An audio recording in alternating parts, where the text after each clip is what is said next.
The Box Seat, brought to you by our stable of sponsors.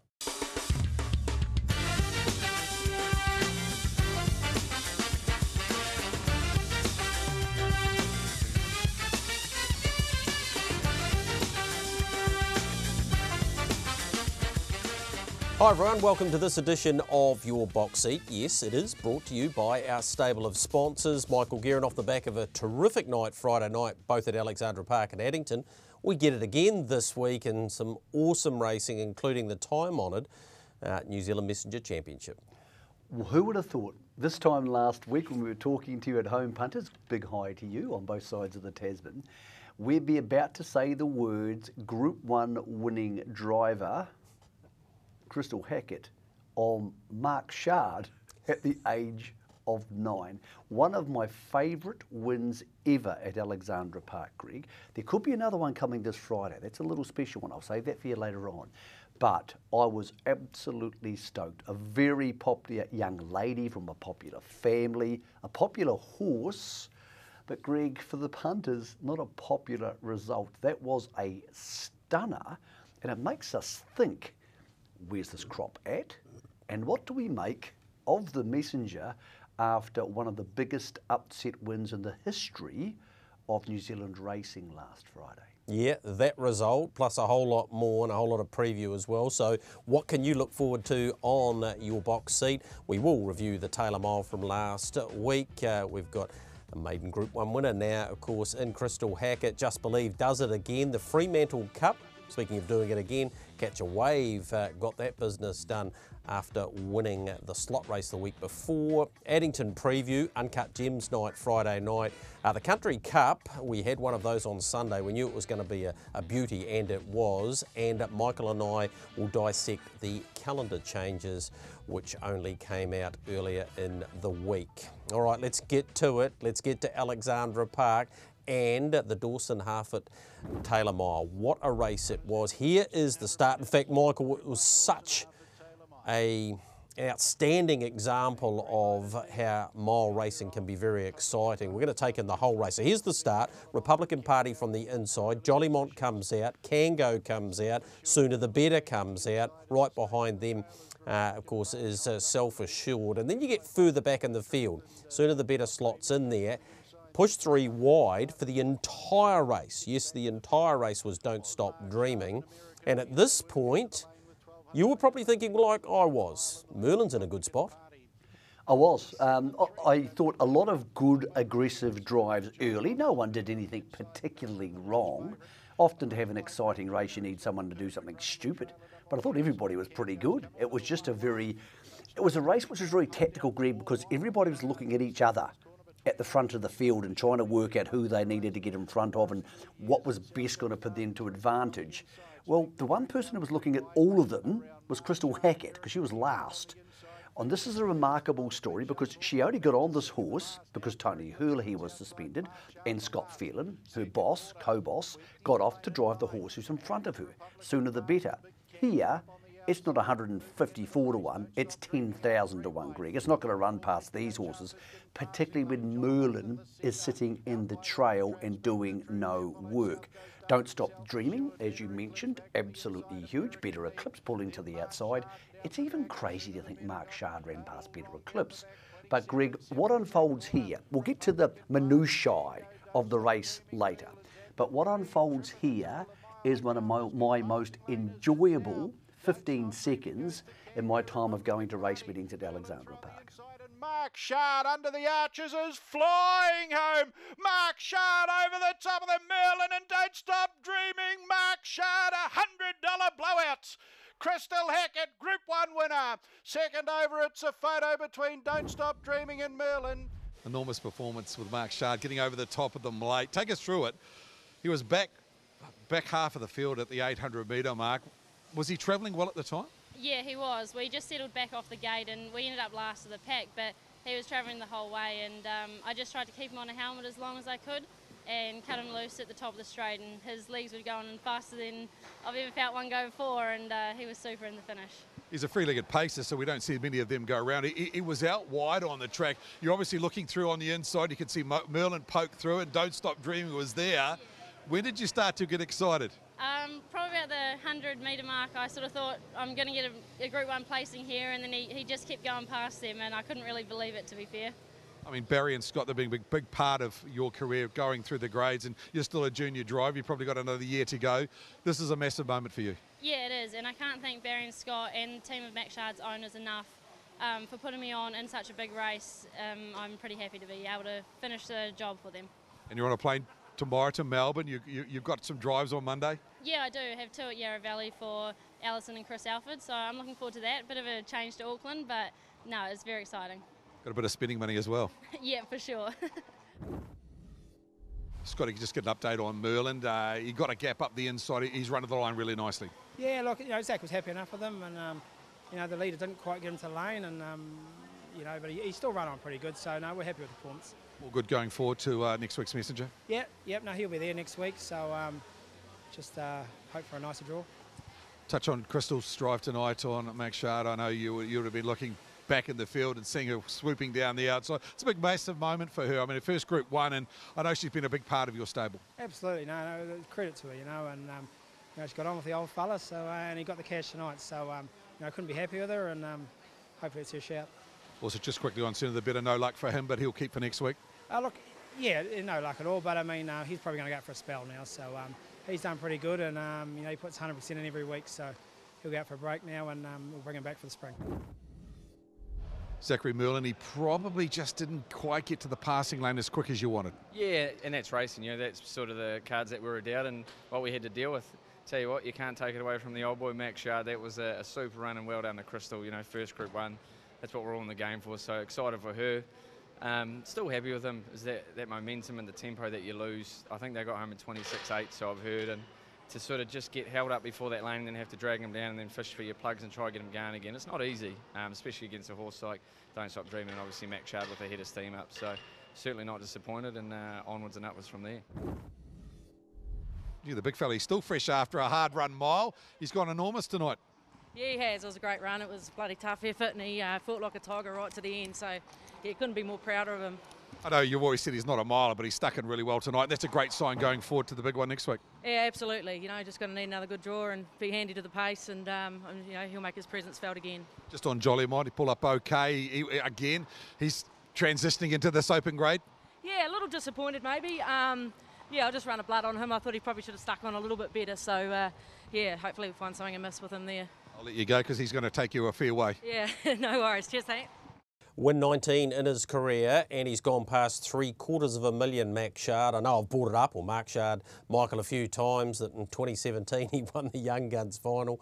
It's been an incredible career. Obviously, he got home. I think Zachary may have heard the last half there. The last quarter was only 29 seconds, which allowed him to pick up those horses. And yeah, look, so many great things to come out of that race. Spoke to Crystal on radio on Sunday. She was still buzzing. She is in Victoria, and she drove a winner yesterday for Alison Alford and Leave Me Out. So she's having a whale of a time. And such a bizarre story. So Crystal obviously is known to everybody in Northern harness racing and most people in New Zealand harness racing because she's Michelle and Bernie's daughter. Her and her sister used to drive in the kids' carts, and because I've known them since literally they were like 5, and I used to, when they drove a winner, give her older sister $5 and say, "Corolda, just for a bit of fun." And then one day Crystal, who could have only been about 10, come up to me and said, "I drove a winner, do I get $5? And I was like, "Are you kidding? Like, you're fleecing me, and like, you're 10. And here she is 10 years later, maybe that was 8 years ago, Greg, driving a Group 1 winner. Now, how this comes about is even more remarkable because she went to work for Barry and Scotty as a kid when she's 16 years old. And Barry texts or rings her and says, "Look, do you want to come to the workouts and drive some horses?" And she's thinking she'll be on the GPs, the sort of horses you take to the workouts just to go around in circles and set up some tempo for other horses. He says, "You can drive Shardy." She's like, "Well, wow, this is freaky. My first ever drive for Barry Purdon at the trials is on Mark Shard." And she had barely driven a pacer at speed because Mum and Dad mainly trained trotters. So that's 4 years ago. Then Mark Shard gets up and leaves. Crystal ends up working for Barry and Scotty. I forgot Mark Shard was alive, and I watch Menangle every week. Then he comes back. Then Tony Hurley ends up on Sooner the Better, so Scott ends up on Mark Shard. All that gets shuffled around. Crystal ends up on the horse and comes from second last at the top of the straight to win the Taylor Mile. It is one of the more fascinating stories I've ever been part of in harness racing, Greg. There's so many moving parts to that becoming a reality. And as you mentioned, this horse won its first Group 1 in 2017. Crystal Hackett was 13 years old. Imagine if someone had turned to her that day and said, one day you'll drive that horse to win a Group 1 race at Alexandra Park. That would have sounded the strangest thing you've ever heard in your life. All of that happened, and it was very cool, and it created a very rare buzz at Alexandra Park because of the age of Crystal, the fact that so many people have known her and seen her driving the kids' carts, and Mark Shard's been around for such a long time. Greg, once you deflate that and go, okay, that happened, and it was so cool, then you go, what actually happened here? Like, he's gone super, as you mentioned, 29 seconds for the last quarter. Don't Stop Dreaming's been the run of the race. And by any metric you can possibly measure it on, Merlin's race below his best, not by much, maybe a couple % but that's the grade we're in at the moment. Outside Leap to Fame, nobody wins these races a couple % below their best. Then you have Kango, who I thought was excellent. You have Speak the Truth, who Shannon Price is telling me he was too fat, Greg, and's been eating too much of this New Zealand grass. You have Carter Dalgety, who I think did the right thing on Republican Party. I like seeing that from a young man being aggressive, again, breaking some eggs to make some future omelettes. And even old South Coast Arden didn't get a run. Better Eclipse off the track again. And he was good, but he wasn't as good as Mark Shard. One of those fascinating races, Greg, where there was basically a storyline behind every horse, and then you go, what does that mean for the Messenger coming up this Friday? Yeah, so what does it mean? And barrier draws are out, markets are out. Speak the Truth gets a bit of luck. Barrier 1, I would expect him to lead from there, $6.50. Can go alongside him. Merlin, big winner barrier draw wise, Michael, $3.50. $5.50 Better Eclipse. $2.60 favourite Don't Stop Dreaming, who I thought absolutely was off the charts last week. 2 the second row, follows out Kango. What do you make of the Dawson Harford Messenger, one of our great races this week? I rang Shannon Price for this show and she said Adam Sanderson will be leading. Yep. He'll be leading and he won't be handing up. Now, if he's good enough to lead a Miracle Mile from Barrier 1, you would think he holds these horses. And there's only 2 real speedsters on the front line alongside him. Kango, and it's very hard to cross a horse you're alongside. And Merlin. Here's the irony. Merlin's drawn Barrier 3, and I think it's possibly a bad draw. The only way it becomes a good draw for me is if he punches off the gate and crosses Speak the Truth and then says, we'll hand back to you. But of course, Kango's in the middle of that, so that's a little bit iffy. Otherwise, Gregory, 1 here, Speak the Truth, 2 here, Kango, they're going that way. In behind them, American Me, who may not be a factor, but has Didn't have any luck the other day. Agreed, has won a big staying race on the market picks. But then Don't Stop Dreaming punching through behind him. All of a sudden, if that's formulaic, and I'm not saying it will be, but if it's formulaic, then Merlin's got nowhere to go. He either goes back or he goes forward outside a horse, and the Aussies don't tend to lie about this stuff, who they've said, we will not be handing up. And if he did end up outside, Don't Speak the Truth, Gregory, the problem is there's no movers in this race. There's no big, strong rolling horse who's going to come round and try and rough the leader up. Merlin can absolutely win, but it's a tricky and odd little race for him, and unless somebody gets involved early, Greg, here and does something unusual, I thought the horse who's most likely to get the economical trip without doing any work to get it is Don't Stop Dreaming. But it's very easy to play those games and use numbers and this and that. As we saw last week, sometimes it just doesn't work out that way. No, what a great race it's going to be. It is the 6th on the program just before 8 o'clock. Another of the features, Group 1 level. We're talking about the National Trot. Just Believe did what Just Believe does. He was simply too good for them. Named after our great trot at Lyell Creek in the Lone Star Alexandra Park Lyell Creek Stakes. Here he is, beating Oscar Bonavina. We'll get to Greg Sugar's post-race to find out what he had to say. Square Gator from Australia, and he's in blissful isolation in the Lyell Creek. Just Believe, first look in the City of Sales, and great to have him here. Oscar Bonavina second and third, all cashed up. Greg, Jesus, had a couple of gears left after that. Yeah, no, he did that pretty comfortably. It took me nearly to the end of the back straight to pull him up, so very pleasing to see. I know you got the marker pegs, and probably that's where you want to be when you're having your first run right-handed, but how did he steer tonight? Yeah, really well. Yeah, like I said, he's done a lot of practice that way, but it's first time under race conditions, and yeah, very pleased with the way he handled it. So goes forward to next week, the National Trot. Can we twist your arm to stay for the Rowe Cup? Oh, look, it's a chance. Like I said, we're just taking it one step at a time, but yeah, no, the way he handled that then, yeah, it's looking good. Took obviously you're running the Taylor Mile on Better Eclipse. I thought he's made really good ground. It was a pretty quick last quarter. You're out wide. You end up running 50, only beating a nose from 4th. How happy were you? Yeah, I was wrapped with the horse's run. Unfortunately, yeah, got into a bit of a push and shoving match at the half and covered a lot of extra ground. And yeah, just another unlucky story to add to his list of many. But he come through the run really well. Mate, it's been a pleasure having you here and having these two horses here. I mean, a lot of interest, people on track tonight. You just see Just Believe go around, and it adds so much to harness racing. Yeah, no, it's everyone's made us feel real welcome, and it's yeah, it's great to be here. He got off the gate great, Oscar Bonavena, and he got into the trail on Just Believe, and he carded you into the race, Mark, but he's just a hard horse to get past. Yeah, he's a champion too, Craig, so no disgrace running second to him, and hopefully we can improve off that. I've got to say, next week you go to the National Trot, and hopefully over the longer trip, and you know, you get a good draw. He's going to be competitive again. Oh yeah, definitely, he'll be competitive, but whether he can turn the tables on Just Believe, I don't know. Peter Brecken Memorial National Trot it is, Michael. The barrier draw is intriguing. $1.30 for Just Believe, but I know you're keen on Oscar Bonavena, top 2, and Muscle Mountain's drawn 5. I've got a theory. What's yours?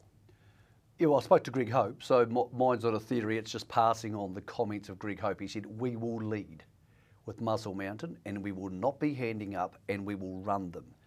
I said, well, how confident are you? He said, the way he came off the gate in the TRB trot, we will be going forward and we will cross Just Believe.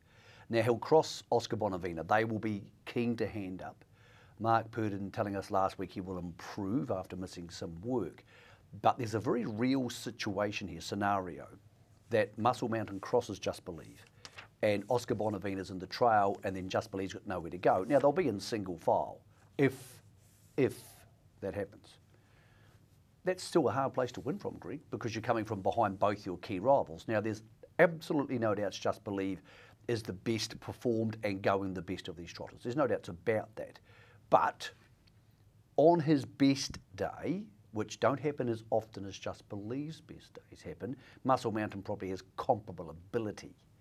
And if you put him in front, then Just Believe might have to sit parked outside him to beat him. Now, he's done that to win a Great Southern Star and an Inter-Dominion trotting final, so I'm not saying he won't, but it's a vastly different dynamic to last week. Once Just Believe led, he was $1.02, and Oscar Bonavena couldn't get near him.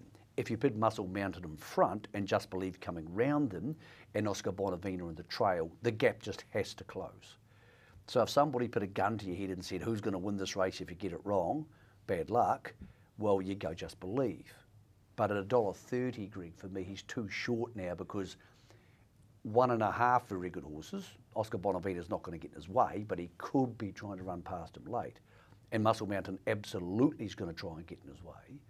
They're going to try and make it hard for him, Gregory, whereas last week they didn't, and you were getting the same odds about a race where he was going to lead with no pressure. So I think it's a big test for him. I absolutely think he can win it, but there's no way you could take $1.30 to find out. No, exactly. Named after one of the great guys, Peter Brecken, too. Looking forward to that, and I'm sure the family will be there to celebrate when we lost him many years ago. But this will be a great race, I'm sure of that. As will the Brecken Farms Young Guns Cardigan Bay Stakes. Here's last week leading into this, and Demon Blue comes off the back of Cyclone Geordie. They've drawn alongside each other this week, and I'm really looking forward to this battle because I know what you think of Cyclone Geordie. He's a pretty smart customer, isn't he? I think he's a good early season juvenile. I think there's not much between these two horses, as you can see at the finish. And then you have the intrigue of the filly. You're the one that I want coming into this grade. She's been a little bit cruelled by drawing outside the boys, and she doesn't look a natural go-forward, cross-the-boys type leader. So she may be driven conservatively, whereas I would expect her to key rivals, one of them on screen there, to be in front of her, Greg. I think Cyclone Geordie's a good bet. I really do. I think he's a pretty good horse. I think he's a very natural early season art major out of a fast mare and Cyclone Kate type horse. So he should be able to run early. I would love to see him win. I mentioned earlier at the top of the show about fairy tales. Well, for Tate Hopkins, the trainer, this will be his first Group 1 with his wife Tiffany, so good luck to them. But I think for a lot of people in the north also, Greg, be really cool to see Frank and Anne Cooney get another Group 1. I mean, Frank is one of the all-time best blokes I've ever met in harness racing. Correct. Champion guy. Had that accident at Alexandra Park in 2012, never drove again in a race. And it took its toll. And then Frank did later in life have a stroke. He's up and about these days. He's totally fine. He works in the stable most days with Tate. He's down there every day. He's been at every race meeting this horse has been to. But for a guy who I respected when I was young growing up, and I've liked and enjoyed the company of every time I've spoken to him, Greg. Yep. And I know it's an if, but it seems to be fairy tale week here on the boxing. If he could be in the Alexandra Park Winners' Circle after a Group 1, after all this time, that would be the second best story I've heard in harness racing in the last 7 days. Yep, and if that does unfold, he'll be there with this bloke. Kyle, Cyclone Geordie, gee, it's taking on a dream run. Look, it's just, we're delighted to be back at the races, to be honest. When he won in the first heat here in the Young Guns, let's say it's been a long time between drinks, but good to be back at the races and racing in some nice races. And it's a family, obviously, you've bred and you've had a lot of success with. And great Frank Cooney, Tate Hopkins, and getting a really nice 2-year-old. I mean, I know you've had some good ones, but how does this one rate? Last couple of weeks we've been living the dream, that's for sure. But look, it's the most pleasing thing for me is Tate Hopkins, to be honest. It's a young kid finding his way in the game, and we're trying to support him as much as we can because, as you know, it's tough out there, and he's got a nice little horse on his hands, and he's going to be learning lots as well as a trainer, and hopefully Geordie and him can go a long way. What's more nervous, watching a cricket game where you're involved in or watching a horse that you're involved in? Well, I've got no control with the horses, absolutely none. Whereas in cricket, I sort of had a little bit of control, but end up on the wrong end of the stick sometimes, but that's okay. But look, tonight we've got 5 in the syndicate. Our syndicate's been going for over 20 years, but we've got about 20 people up here supporting us, and that's the best thing. And the horse racing game brings people together, and that's the best part of it. You know, we get on the chat and the text messages during the week, and it's all part of it. You're into the final now with a realistic winning chance. We wish you all the best, and let's hope he can salute again. Let's hope so. Yeah, good man Millsy, isn't he, Michael? And again, that would only add to the story in behind this horse. Do you think from the inside, with David Butcher aboard, he'll park Demon Blue this week? Oh, I think he should. Yep. It's an early season race. It's a lot harder as you get deeper into the season, it's harder to get these chances because the pool of talented juveniles out there grows and the north and the south comes together a bit more. But I don't think he's any worse or any better than Demon Blue. But if he parks him, then he gets the advantage of covering 4 or 5 lengths less of Alexandra Park. I think he's the horse to beat. I'll be interested to see how the market shapes up. Yeah, great bunch of blokes. Like Kyle is obviously a champion bloke. So is his brother Heath, who's been in the horse. Mark Lyon's a good mate of theirs. He's been coming to Alexandra Park for 20 years. Ant Strawn. And of course, Gareth Dixon, who was a very successful harness racing trainer himself. Absolutely. These days, his horse racing interests are more with his partner Jenna's galloping stable and the ability for them to sell horses overseas. But always a very talented horse person, Gareth. So to have those guys and Frank and Anne. And let's not forget, Anne has done plenty in harness racing herself. She's driven in races. Yep. So all of these people lumped in together with this really beautiful, balanced-looking son of Art Major. He's a lovely-looking horse, Greg. I hope he wins, even though it's a great story with the filly being in the race. I think they could use the money more than Dean Shannon. So, yes, I hope he wins. Let's move on, speaking of fillies, to the What the Hill Northern Trotting Oaks. A couple of videos for you to have a look at. Let's go back to the NZB Harness Million here first. This is Paramount Kiwi. The reason we're looking at this one is Paramount Kiwi. Great to see him winning this race, but the second horse was very good. Princess Sadie spoke to Matthew Williamson on Sunday on Trots Talk about her. She is getting better with racing. She'll need to be this week because she's got to take on Matthew's old man's horse, Phil's Empire City, although he does have the barrier draw advantage this week, Michael. Look, I think Empire City might be the better horse, but still learning about Alexandra Park. And if it's going to create pressure in the race for Princess Sadie, it's going to probably have to do it itself. I don't see a lot of horses just rocking up outside her if she gets off the gate well and putting the pressure on her. Here's when they met 2 weeks ago. So Princess Sadie, of course, in the Dick Prendergast, now Matthew Williamson colours. Outside it's Empire City, who I thought was really good here. Clearly the 2 horses inside them aren't here because they're boys. Going to the line here, Greg, Princess Sadie was holding her, but I think Empire City will learn more. In saying that, she didn't race last week when Princess Sadie was pretty good. So Empire City on top for me, but a little bit like the Merlin situation or the Just Believe situation, she could be asked to create her own pressure to come around a horse who isn't at least in the same class. Yeah, I'm with Empire City though.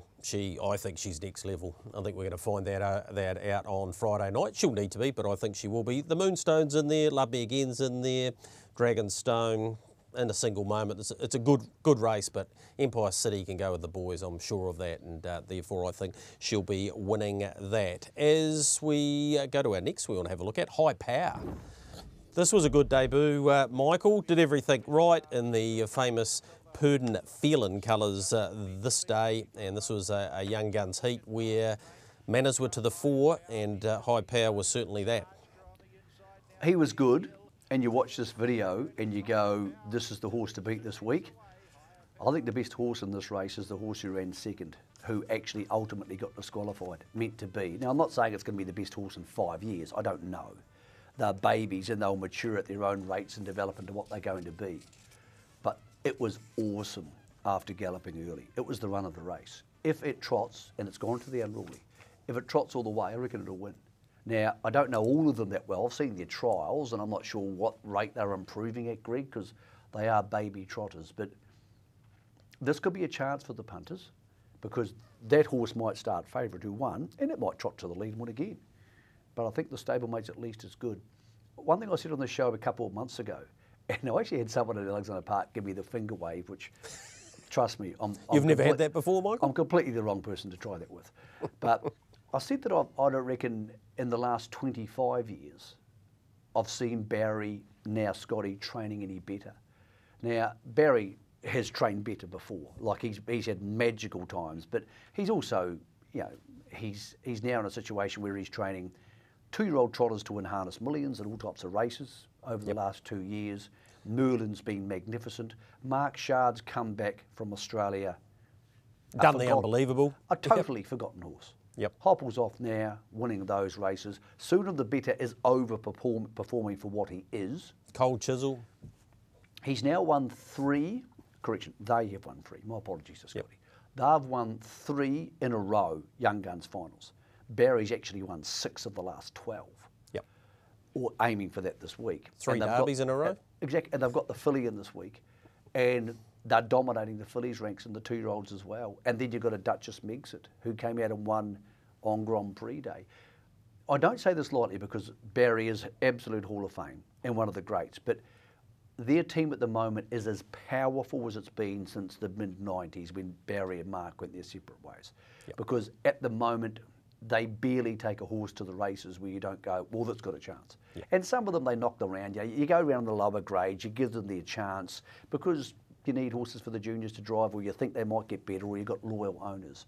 But week in, week out, Gregory, week in, week out now, they are winning major races. In fact, I think they've won a major race every week for the last 6 weeks. And by major races, I mean they've won the race by grins. They won a $100,000 free for all at Menangle Sitting Park, which is hard to do.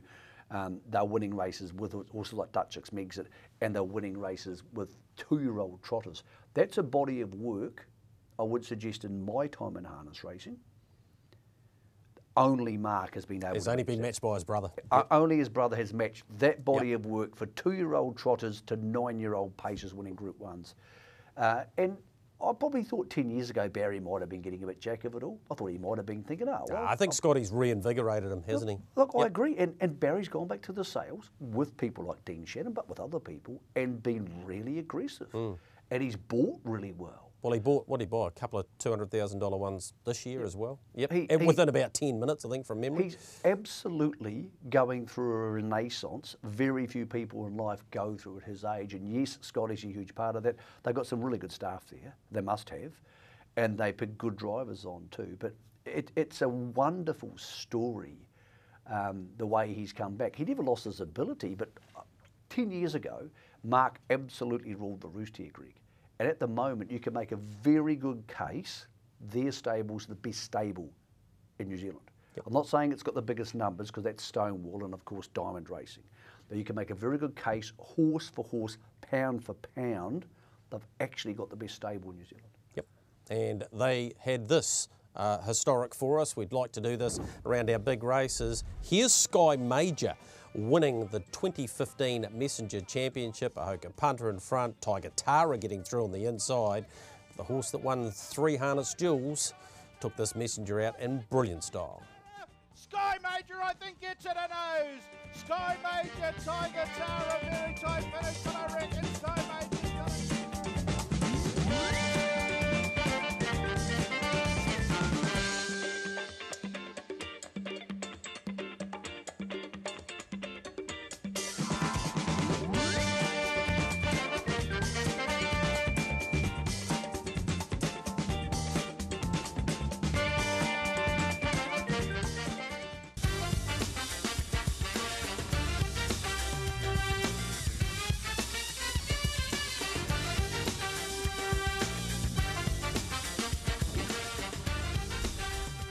So here is a Catcher Wave doing what he does. The Fremantle Cup at Gloucester Park, of course successful in the slot race the week before.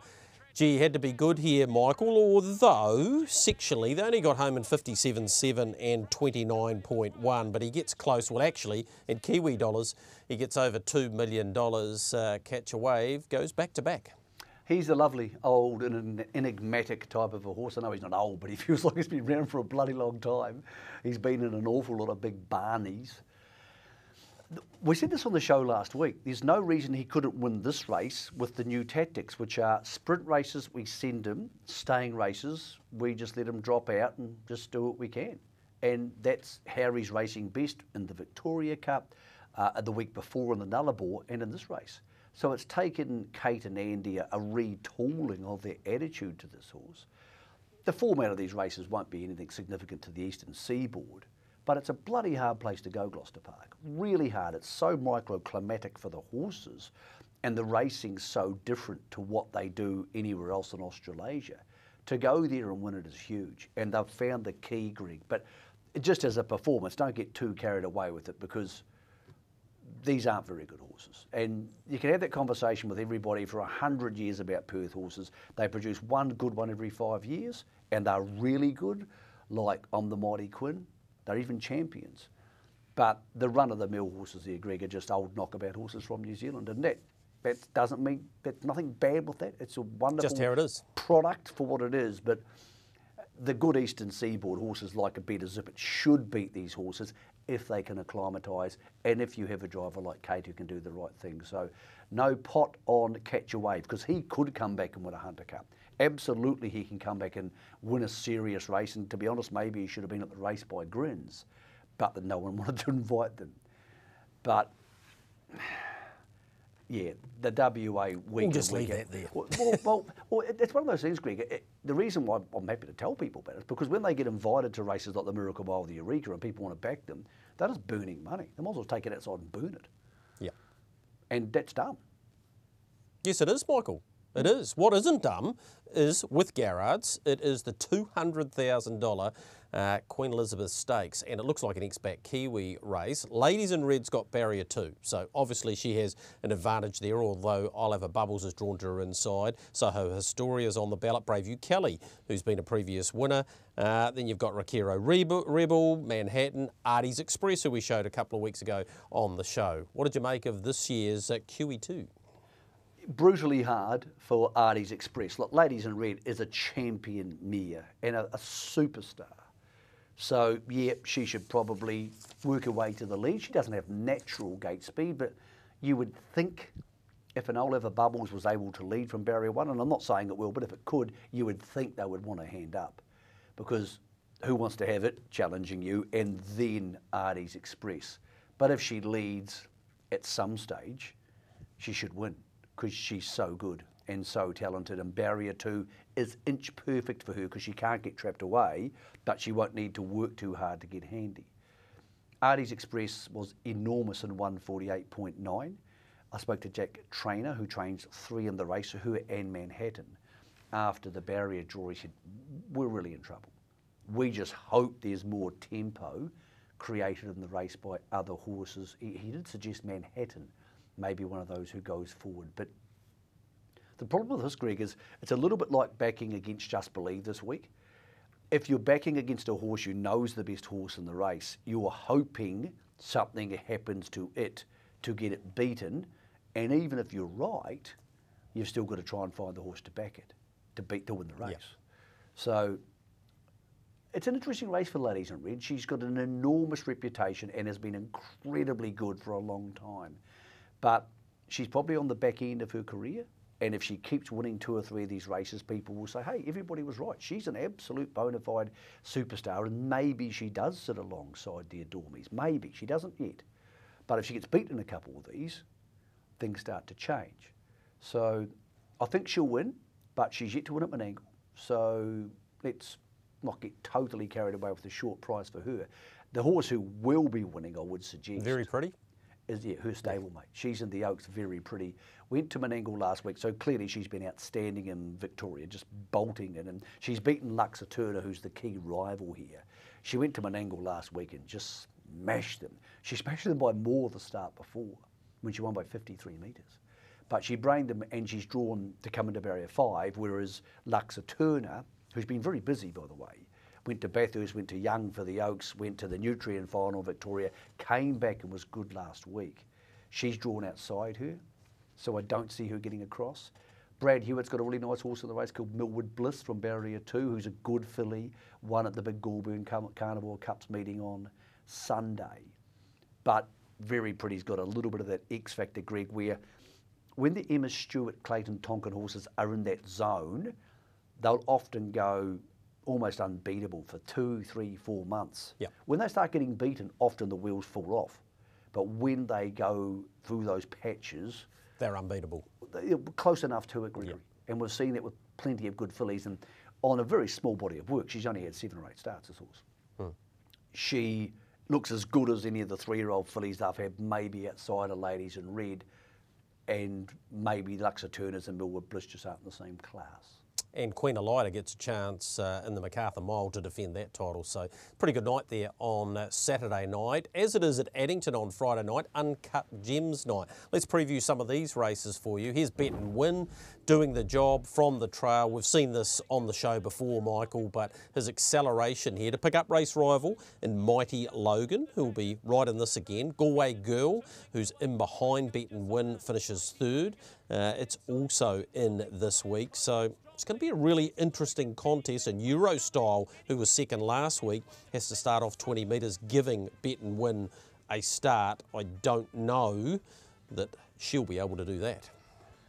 People know my views on Bet and Win. I think he's an open class horse in the making. I wouldn't be stunned if he's in the top 10 trotters in the country by the time he gets furnished through the Queensland campaign. And what that video didn't show you is after the line, he just absolutely took off. He was about 10 in front of them, about 200 metres after the line. So there's a lot more to come from this horse, and I love the way he stepped away early. By no means is he the finished product, Gregory. I wouldn't be surprised if he does chuck in a gallop somewhere along the line, because he's still learning, and he probably hasn't been in too many claustrophobic situations. But when you're backing a horse like him, you tend to be backing, Gregory, an open class horse racing not open class horses, and that's usually a pretty good idea. Yep, and he'll be pretty short on. He's in that race with NZB. A better vet get behind this race with Wagstar in it. Here he is finishing second behind Beach Flyby in the Winton Cup. We'll talk about the Country Cups final very shortly, but he's a really good horse, Wagstar. He takes on a hot field here though, Michael. Wish Me Luck's won 3 of its last 4. Warrior Chief was back in winning form last week. Who's Delight? You know what I think of him. Charlie Brown, he's a really good horse too. Zlendi's done nothing wrong, although it'll be awkward off the second row. But yeah, Wagstar inside second row might be a Ginham. Sliding Blides go on, but he's a free-for-all and no question about that of the future. Yeah, agreed. Open class horse racing. Admittedly, some horses who will be open class horses. Who's Delight's an open class horse too. Yep. They just don't need to improve or go any quicker than they can go now. It's just a matter of staying sound and how they end up there. I'm not sure he's in one on the second line type horse, Wagstar. I don't really like that for him. I would prefer him at 8 than one on the second line, but who knows what can happen around that race. Good meeting there. I love the Uncut Gems races, and obviously the Country Cups have been an enormously successful product for harness racing over the summer. Yep, another one of the Uncut Gems, the third of them that are put together by Martin Pearson and the Sire Stakes, is the Rico Lodge Uncut Gems. Here's Sweet Diamond, winning the Southern Bell, 153.5. Plenty of form came out of this too. And Sacha Twist was third. Fourth was Kalua Flyby, who is a race rival, Michael, and won last week and won really nicely. So Advanced Party's in there too. It's going to be an excellent contest, and it's a pref draw, so the better horses draw wide out. What a clash it's going to be. Yeah, Steve Telfer was telling me last year that Sweet Diamond was a good horse all the time when she wasn't rated as good as the other fillies. And I think she's taken 6 months to really fill into what she needs to be, but she's a good horse now. It's funny when you have these mares and fillies races, Greg. Often it's what version of them turns up on the day, because they can be a bit quirky and a bit funny, and she seems to be a horse who's in the zone at the moment. So I don't have a definitive opinion until I see the market, Gregory, because I'm not sure who's going to be unders and who's going to be overs, but nice even race. Yeah, it is, as is the Garrard Sire Stakes heat. We're getting close to that final, of course. It's the last opportunity. Heat 4, $25,000. Only half a dozen runners go to the post, Michael. I'm going to reel them off for you. Built for Glory, Cash Keeper, We Walk by Faith, Cold Chisel, Dreams Are Free, Chase a Dream. That's the barrier draw order too. Who are you on? I think Cold Chisel's the most proven of them. I thought Dreams Are Free was at least as good at them a month ago, and he hasn't been since. And Built for Glory was super in the Deep South, so it's a hell of a race. We Walk by Faith, the horse who's got me confused, Gregor. I'm not really sure what to make of either of the All-Stars best 3-year-olds, because they've both let me down at times in the last month. What I tend to do is, if I'm going to bet in these races, Greg, I tend to watch them warm up. I watch them warm up and think to myself, is this horse gone where I want it to have gone? Or is this horse not gone where I want it to have gone? Does it look small and its coat's coming out and all that sort of stuff? Unless it's a race where I know definitive tactics, I'm thinking this will lead and this will trail, and therefore I'm betting on that. Often, Greg, I find in these races, I'll look at them and see how happy to my eye they look. I'm not saying I'm an expert to the eye, but it's my money, and it's your money at home too if you want to play, and you get to choose what you do with it. Greg, on New Zealand Cup Day, if you had asked anybody in harness racing who the best 3-year-old or then 2-year-old in the country was, it would have been this horse, but he's been hard to follow since. I know this was a brave victory, but to be honest, I thought he would have won this by more. Yep, he beat Harrison John on that occasion. I'm really interested to see what Dreams Are Free can bring to Addington Raceway. We know he came in December and raced really well in the Group 1, but I reckon if he has a go here, Nathan, he can just about win this race and set the tone for a week's time, Michael, because it's going to be hugely important going into the Group 1. Well, barrier draws will be going to the Group 1, Gregory. We'll see with this crop, there's not a lot between them, apart from when Chase a Dream won the Sire Stakes on Cup Day. I'm very unsure about where this crop goes and where it ends up. I know there's plenty of depth there, but any of those horses you named before, or Hadron Collider, if someone said to me, X going to go on and win X race, I wouldn't deny it, because I think there's not much between them, and I think there's plenty of good stables involved with these horses. They're trained by Barry and Scotty, Mark and Nathan Williamson, the Duns. So, Greg, they've been to these fights before. They know how they work. And obviously, Team Telfer, of course, my apologies. So, yeah, we've got a really intriguing 3-year-old season coming up for the boys. Yep, absolutely. We have that big final on the 10th of May alongside the Country Cup Championship, the $110,000 final. The last chance to get points to go into it was on Sunday at Rangiora. Mo'unga came from off the speed, not easy to do in this Winter Cup, which was a deep, deep race. He's a Sport went a cracking race. Wide out, Franco Indy stormed home as well, but Regan Todd, Robbie Close, and this inexperienced horse, Mo'unga, dashed away and actually won this very easily, Michael. Well, I don't like horses who wear spreaders. I don't like them. They're not my cup of tea at all, but this horse is an exception to that rule. He's just so strong and so chesty. I haven't spoken to the boys about the spreaders and whether he needs them or they're there for confidence or they're part of a learning apparatus which he'll get out of eventually. I don't know the answer to that. But not many horses look as comfortable, Greg, wearing them as he does. Like he's just a big ball machine of a horse. And again, it's easy to say these things because sometimes you could be wrong. He's going to end up in open class. Whether he can be a good open class horse wearing spreaders, Greg, I don't know. There's not many of them. But yeah, he's the best of that bunch by some margin because as you mentioned, and we spoke about on the show last week, Rangiora can be a really hard track to come from back on. Yep. And he just made it look like a joke. Yep, he did. He second rated them. So how do the standings look going into the Country Cups Championship? Smoke on the Water, who won the Country Cups final at Alexandra Park, heads the points table. Now 16 started it, Michael, so we get down to Dashing Major, who's actually 16th equal with its stablemate Dalton Shard. But there's a couple there potentially. Village Rebel, will he make the trip? Boudica ran second to Smoke on the Water in that northern one. Will it be there? So Mickey Shan, will they come south? Which could bump up the likes of Charlie Brown, Franco Indy.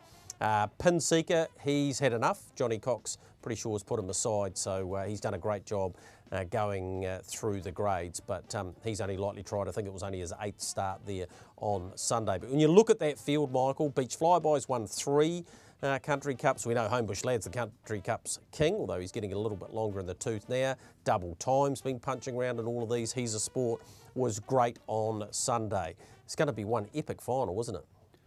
Well, it's one of the things we've done in harness racing which is fit for purpose. We designed, not me, the people who designed it, the Country Cups Championship to bring those horses together, give them a pathway which was interesting and gave each town its own little buzz race, and then get them to the final together.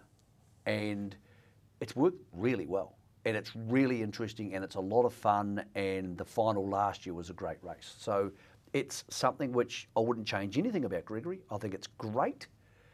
And I agree with you that, I don't know this, but a Village Rebel or a Bad Medicine, they might go, it's 3,000 on the plane or something like that. Do I really want to spend that money to go down there if I don't think I'm going to win?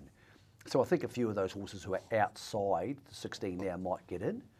But yep, I love the whole series. I think it's a great concept. And as we said on the show last week, well done to Matt Purvis. He put his butt on the line. He took Smoke on the Water up to Hawera, raced it a couple of times, took it back up north and won the Country Cups final. And that's what happens, Greg, because you know what? Very few horses win races they're not in.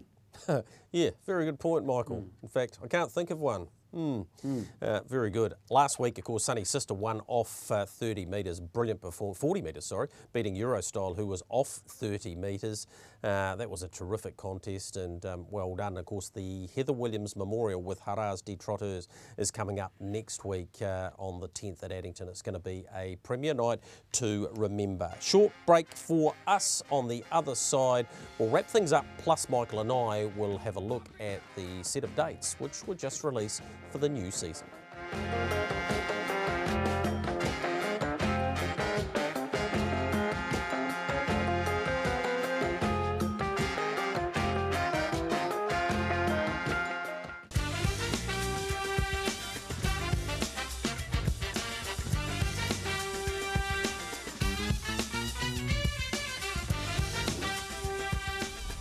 Here's Emily Johnson getting the business done, Michael, with Jasanova. Knows her way around the racetrack and to the winner's circle. And a double on the night for Luck Chin.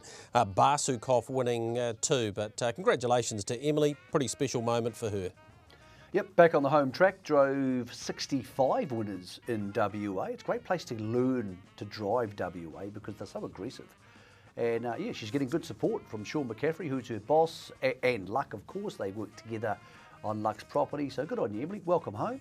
And I hope it goes really well for you. Good start and lovely horse to be on in Jasanova because she's probably been around Cambridge more times than Emily has in a race. Yeah, absolutely. As I said, she knows her way around, but she's won her share of races too. Michael, Harness Racing New Zealand released the dates. Now, I said new season, but the season dates still run 1 August to 31 July to coincide with the other two codes, being the Thoroughbreds and the Greyhounds. So we've got it summarised for you in a graphic. The notable changes, here's the first of them. Alexandra Park go from 31 to 45. I think 44 of those are Friday nights. Waikato Bay of Plenty, we'll talk about that in a moment, 28 to 41 meetings. Manawatu have a jump, Addington have a jump. Timaru have 5 more, Winton have 13 meetings, so we haven't forgotten about the south, and Invercargill goes up to 15 meetings as well. So let's start with the Auckland Trotting Club. Michael, I know Entain have a belief that Friday Night Harness and the Under the Lights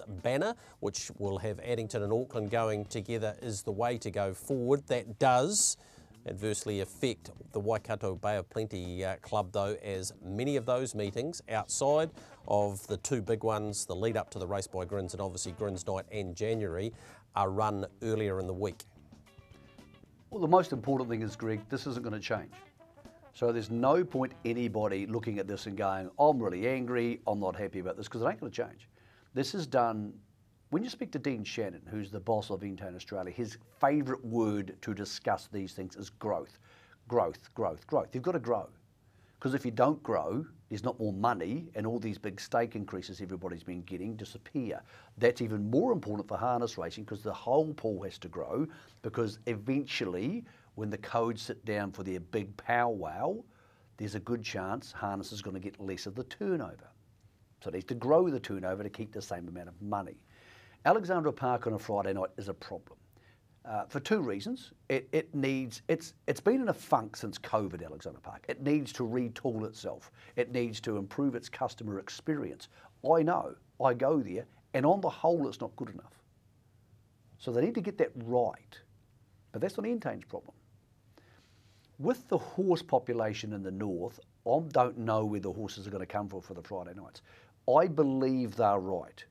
I believe they're right in putting the two meetings together on Friday nights and making it work and making Friday night sexy for harness racing fans, because most other days of the week people don't care about harness racing enough to make it their core betting and entertainment product. So I believe that's right.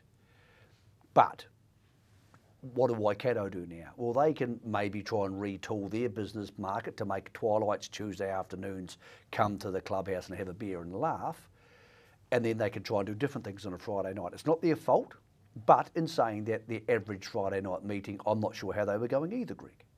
The problem is, where do we get all the horses from in the north? South Island's fine. Where do we get the horses from in the north? If Manawatu is going to be a thing, which slightly cannibalises Cambridge, and Cambridge cannibalises Alexandra Park, if you put them 3 days apart, Tuesday to Friday, how many horses are really going to race Tuesday to Friday? I would estimate 10, 12, maybe 15 might be dual acceptors. Particularly the trotters, they might do it. But the valuable lower grade paces and 2-year-olds and 3-year-old paces probably aren't, Greg. So then you say to yourself, how are our trainers going to attack this? Are they going to say, I'll race Friday and every Friday? Or do I go a Tuesday, then the following Friday, then back to a Tuesday? What points am I going to get for racing on a Tuesday? That's what it's going to come down to, programming and handicapping, because they are going to want to place their horses where they're best placed, which is their prerogative. That's what they should be doing. We had this 15 years ago where we had Tuesday harness, or probably wasn't even that long ago, and you got 1 or 2 points. Yeah, probably was. And you didn't go up that many grades, and it didn't really matter. But then you say, well, is that going to work for everybody? You know, I think a lot of owners don't care where they win. No. So, but you can't win for $5,000 and get the same penalty is winning for $15,000. So I think we all agree on that. No, I totally agree with that too. Yep. The question's going to be how. Here's the guts of the whole thing. Forget all the minutiae of it, because I don't train horses, so it's got nothing Tell to me, do Michael. with me. Tell me. Well, all this money's there. There's more races. Yep. Which means there's more. 20% more, I think, isn't it? There's more stake money. There is now more money to be won at Alexandra Park. More reasons to race. Well, trainers only have one question, and your owner should be on the phone asking this question. Why aren't I in? Are you going to be winning the more money? Yes. Because there's more money. The same pool of horses. Yep. There's more money. So you're going to go win that money for me, you're not. That's it. Simple as that. Simple. Somebody is going to win that money. That money is going to be there, plus the Entei and 2-year-old bonuses. That money's going to be there. The question is, who wants to go win it? And that comes down to using your resource more often. Uber drivers and taxi drivers don't have an Uber for 8 hours a day, then not drive it. They give it to someone else and they drive it. You maximise being able to use your tools. And horses who don't race can't win money. So then the question owners have to say to their trainers, and it's not for every horse can't do this. But in Australia, right next door, we see a lot of horses race at Bathurst every single Wednesday night. And they have 270 starts, and they're perfectly fine and they're perfectly healthy.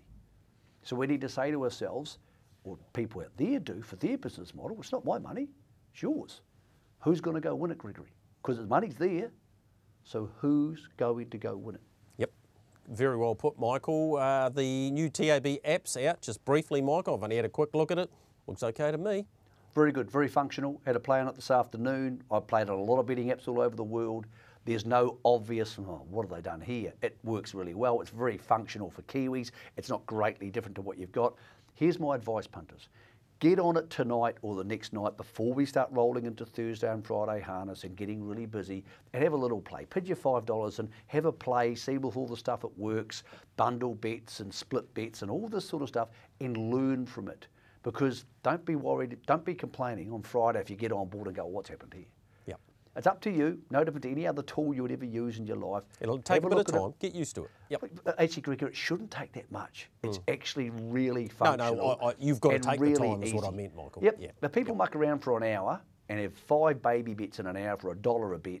They should have the handle of it pretty quickly. I'd love to watch you have 5 baby bets of $1. That would humour me. I've got a funny story about that. I did have a $2 bet in a greyhound race about 10 years ago for somebody else. I think my niece or someone. And a bookie from the TAB rang me and said, mate, someone what are you doing? No, he actually said, someone hacked your account. And it lost. Oh, that's gold. But seriously, I think the app's great. Look, I don't know the ins and outs of it, but I've had enough of a look to know that the average person watching this show is not going to have any issues and will pick it up in 5 minutes. All right, and they can have a bet at these venues. Where can you go harness racing? If you pick this up on Wednesday, you can go to Addington, Twilight Meeting, 8 races. Here's part of the new calendar going forward. 5:04, the start time there. We'll be there on Friday night as well. 4 minutes past 5, we have the Uncut Gems. Looking forward to those. Excellent contests. Alexandra Park is the main meeting. 3 Group 1s, the Young Guns Final, the National Trot, the New Zealand Messenger Championship and the Northern Trotting Oaks alongside it. It's a very good program. All you need is Mia's back. The Oaks winner. Winton, 10 races there, 11:53 the start time on Saturday. And Rangiora race on Sunday, 10 races there, 12:23. Michael, that's been a pretty productive show. Plenty of information there and plenty of good racing, particularly Friday night. Can't wait. It's going to be a lot of fun getting to Alexandra Park on Friday night. Good, congratulations, by the way, to the TAB on launching a new app. They're bloody hard things to launch. I can only imagine what goes into a new website for that size and that speed, Greg. So exciting times ahead for the industry with that. And that new calendar, Greg, which will get a lot of people thinking about how they're going to do business starting August 1 in the harness racing industry. Yep, and we'll be back doing business, reviewing that all and previewing the big day at Addington, a premier meeting next Friday. Michael and I will see you in 7 days.